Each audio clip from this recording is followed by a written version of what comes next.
ముఖ్యమంత్రి చంద్రబాబు నాయుడు బంధాలు అనుబంధాలు అందరికీ తెలిసినవే అంటూ వైసీపీ ఎమ్మెల్సీ లేళ్ల అప్పిరెడ్డి విమర్శించారు. చంద్రబాబు పగలు బీజేపీతో, సాయంత్రం కాంగ్రెస్తో దోస్తీ చేస్తూ ఉంటారని ఎద్దేవా చేశారు.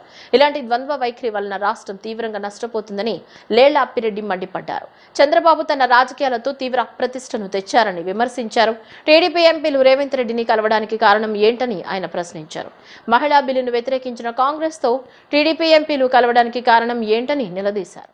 ప్రపంచం అంతా కూడా భారతదేశం వైపు, భారతదేశ పార్లమెంటరీ వ్యవస్థలో నిన్న మహిళలకు సంబంధించి 33% సాధారణ ఎన్నికల్లో అవకాశం కల్పించడానికి సంబంధించినటువంటి బిల్లుని ప్రవేశపెడితే ఆ బిల్లుని అడ్డుకున్నటువంటి వైనాన్ని, ఆ బిల్లు వీగిపోయే విధంగా ప్రతిపక్షాలు చేసినటువంటి దుర్మార్గాన్ని వైఎస్ఆర్ కాంగ్రెస్ పార్టీగా మేము ఖండిస్తా ఉన్నాం. ఎందుకంటే ఈ రాష్ట్రంలో రాజశేఖర రెడ్డి గారు చనిపోయిన తర్వాత జగన్మోహన్ రెడ్డి గారి నేతృత్వంలో ప్రారంభించినటువంటి వైఎస్ఆర్ కాంగ్రెస్ పార్టీ మహిళా లోకానికి సంబంధించి మా పార్టీ అధికారంలోకి వచ్చిన తర్వాత స్థానిక సంస్థల ఎన్నికల్లో కానీ, నామినేటెడ్ పదవుల్లో కానీ, నామినేటెడ్ వర్కులకు సంబంధించి ఏ చట్టము కూడా చెప్పకపోయినప్పుడు కూడా 50% పై చిలుకు మహిళలకి అవకాశాలు కల్పించినటువంటి రాజకీయ పార్టీగా, సమాజంలో మహిళలకి సమానమైనటువంటి అవకాశాలు ఇవ్వాలనే దృక్పథంతో ముందుకు సాగినటువంటి ఒక రాజకీయ పార్టీగా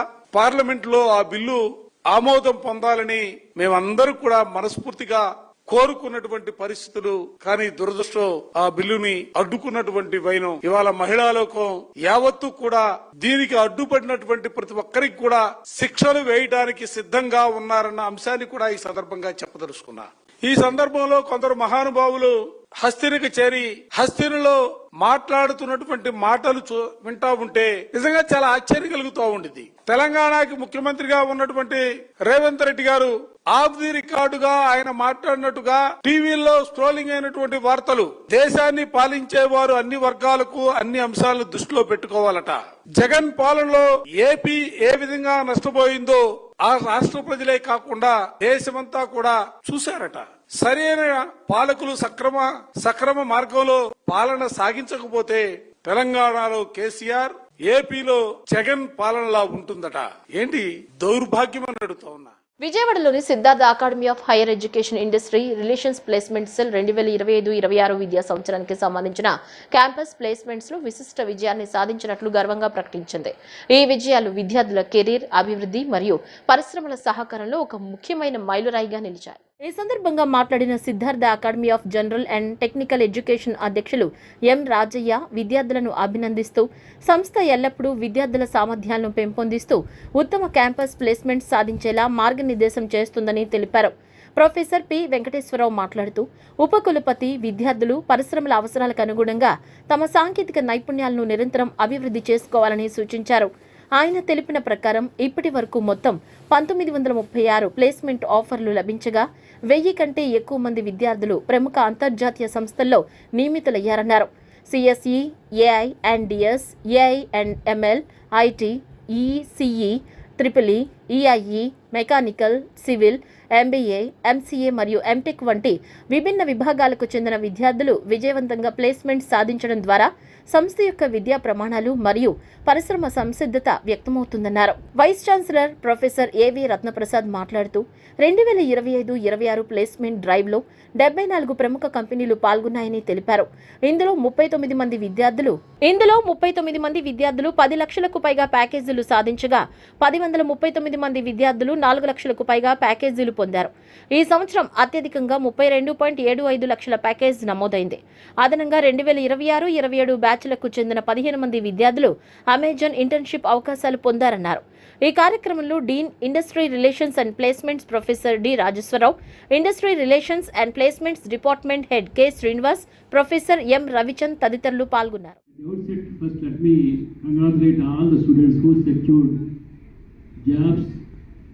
In the initiation campus placements, because today we thought of celebrating, inviting all the students who secured, because if you call everybody, it will be more than 1,000.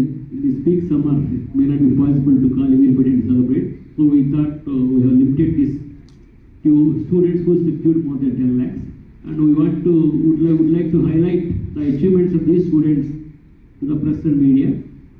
The most significant feature of the selecting so many students by companies in our campus is the first and foremost important feature everybody need to understand and highlight is our curriculum.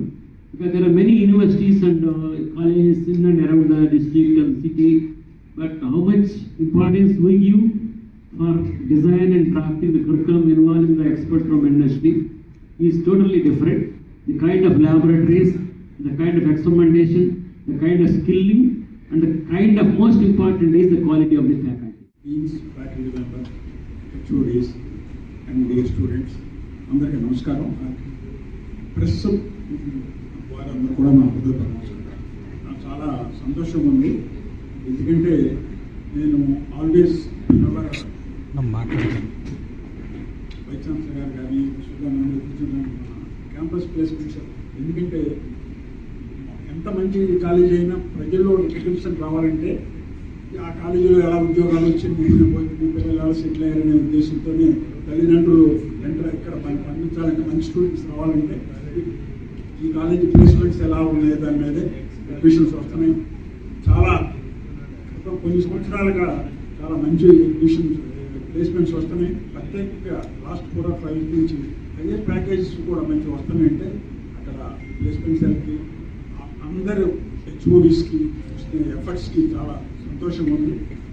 ఇందాక రాజేశ్వరరావు ఇప్పుడు రతన్ గారు చెప్పినట్టు మీరు ప్లేస్మెంట్స్లో select అయిన వాళ్ళు మీరు ఇంకా కష్టపడి పైకి రావాలని, మీరు మరలా నెక్స్ట్ ఇయర్ మీరు ఎంప్లాయ్ చేసిన వారు మరలా ఆ కాలేజీలో ఎంప్లాయ్ మంచి బాగా చేస్తారు, మంచి స్టూడెంట్స్ వస్తారని.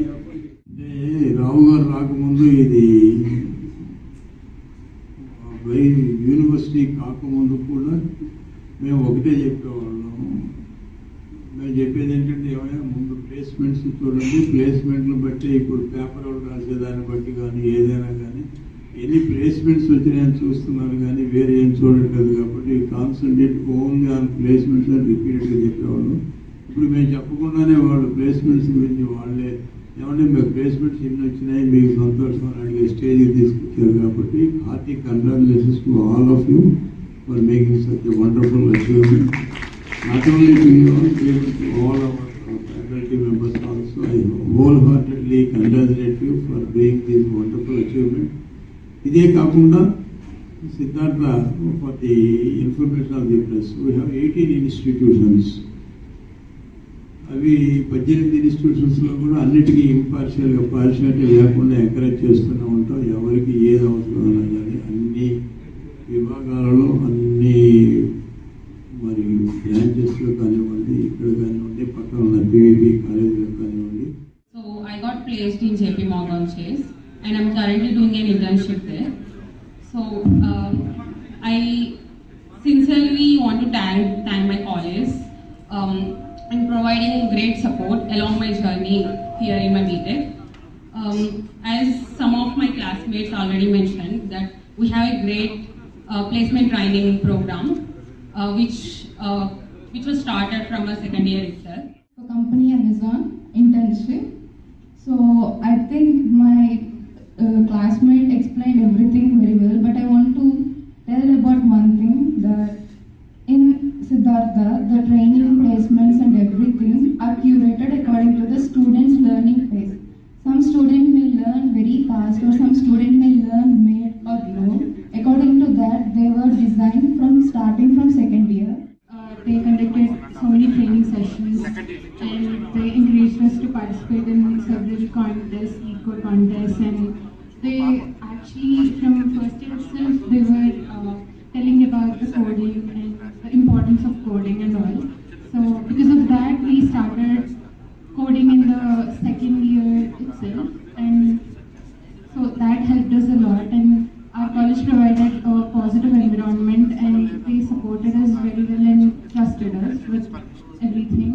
I'm so grateful for my college for guiding me and showing the path, especially for my department who have trained and showed a guidelines to walk through and make the easy way for the future and build my career. G Konduru మండలంలోని మారుతిరామ quarry contract labour సొసైటీకి చెందాల్సిన క్వారీలో మట్టి mafia బరితెగించింది. లోయ క్వారీలోని survey number 26/2లో జరుగుతున్న అక్రమ మట్టి తవ్వకాలు స్థానికంగా తీవ్ర ఉద్రిక్తతకు దారితీస్తున్నాయి. కాంట్రాక్టర్ నిబంధనలను యథేచ్ఛగా ఉల్లంఘిస్తూ ఎలాంటి అనుమతులు లేకుండా అక్రమంగా మట్టిని తవ్వి అమ్ముకుంటున్నట్లు ఆరోపణలు వెల్లువెత్తుతున్నాయి. ప్రభుత్వ సంపదను కాజేస్తూ క్వారీని తన సొంత జాగీరుగా మార్చుకుని భారీగా సొమ్ము చేసుకుంటున్నారని వడ్డెర సొసైటీ సభ్యులు ఆవేదన వ్యక్తం చేస్తున్నారు. ఈ అక్రమ తవ్వకాలను అడ్డుకోవడానికి వెళ్లిన వడ్డెర సొసైటీ సభ్యులపై కాంట్రాక్టర్ అతని అనుచరులు దౌర్జన్యానికి దిగారు. మైనింగ్, రెవెన్యూ అధికారులు స్పందించి అక్రమ తవ్వకాలను ఆపాలని, తమపై దాడికి ప్రయత్నించిన కాంట్రాక్టర్పై కఠిన చర్యలు తీసుకోవాలని, తమ క్వారీని తమకు అప్పగించాలని వడ్డెర సొసైటీ సభ్యులు డిమాండ్ చేశారు. మాకు వచ్చిన కోరిని సీతారామయ్య ఆక్రమించాడయ్యా. ఆక్రమించుకొని దుర్మార్గంగా మమ్మల్ని కొట్టి, మమ్మల్ని తిట్టి, మీరెవర్రా రావడానికి ఇక్కడికి, ఇది మాది అని చెప్పి అని తరివేశాడయ్యా. తరివిన తర్వాత మేము కాగితాలు తీసుకొని వచ్చిన తర్వాత కూడా మీ కాగితాలు చెల్లవు, మీ ఏమీ లేదు, మీకు ఏం హక్కు లేదు, తిట్టి మమ్మల్ని తరివేశారయ్యా. తరివితే మరి ఏం చేయాలో అర్థం కాక మేము పేపర్ల చుట్టూ తిరుగుతున్నామయ్యా. పేపర్ చుట్టూ తిరిగి, మంత్రుల చుట్టూ తిరిగి, అక్కడ మన ఫారెస్ట్ వాళ్ళ చుట్టూ తిరిగి, మైనింగ్ వాళ్ళ తిరిగి ఎక్కడ తిరిగినా కానీ మాకు పని అవ్వట్లేదయ్యా. మేము ఏం చేయాలో మాకు అర్థం కావట్లేదయ్యా. మేము బతకాలో సావాలో తెలియట్లేదయ్యా. అంతే కంప్లైంట్ తీసుకోలేదండి వాళ్ళు. కంప్లైంట్ తీసుకున్నా కానీ మీకు ఎందుకు ఆగండి, మేము వస్తుంది ఇస్తాము అని అంటున్నారు అయ్యా. గవర్నమెంట్ నుంచి రావాలి ఇస్తాము అంటున్నారు. ప్రూఫ్స్ ఉన్నాయి, ప్రూఫ్లన్నీ చూపించాం కూడా, పోలీసు వాళ్ళకి చూపించాం, సీఏ గారు చూపించాం, ఎవరో చూపించినా కానీ ఆయనకి ఏ ప్రూఫ్లు లేకుండా ఆయనకి ఇచ్చారండి కోరి. సర్వే నెంబర్ 6/2 అండి. అధికారులు ఏమంటున్నారంటే వస్తుంది, వచ్చిన తర్వాత మీకు ఇస్తాము ఆగండి అంటున్నారు. మొత్తం గ్రావెలి మొత్తం ఎత్తుకుంటున్నాడు, కొండ కూడా వెళ్ళిపోండి అంటున్నారు. పోలీసు వాళ్ళు కూడా మీకు ఉన్నప్పుడు వచ్చినప్పుడు రాండిరా, మీరు వచ్చినప్పుడు చూసుకోండి చూపిస్తాం అంటున్నారు పోలీసు వాళ్ళు. కోరి కావాలయ్యా మేము బతకడానికి, లేదా మేము చచ్చిపోతాం. మా అన్నయ్య కూడా ఇక్కడే చచ్చిపోయాడయ్యా కోరి కాడ. రాళ్ళు ఫారెస్ట్ వాళ్ళు వచ్చి కొలిసి రాళ్ళు వేసినప్పుడు ఆడ పడుకున్నాడండి. పడుకున్న ఇంటికి తీసుకెళ్ళగానే ఇంటికాడ చచ్చిపోయాడు మా అన్నయ్య. బత్తుల కృష్ణ అని, జీకొండూరు మండలం 26/2 నెంబరు, సర్వే నెంబరు. ఇది లోయ కోరి. మా కోరి మాకు వచ్చేటట్టు చేయండి అయ్యా. మా కోరి మాకు రావాలయ్యా. లోకేష్ గారు మీకు దండం పెడుతున్నాం అయ్యా. మా కోరి మాకు ఇవ్వండి, మేము బతుకుతాం. మేము రోడ్డును పడ్డాం, మా పరిస్థితి అతి దారుణంగా ఉందయ్యా. బులెటిన్ ముగించే ముందు హెడ్లైన్స్ మరోసారి.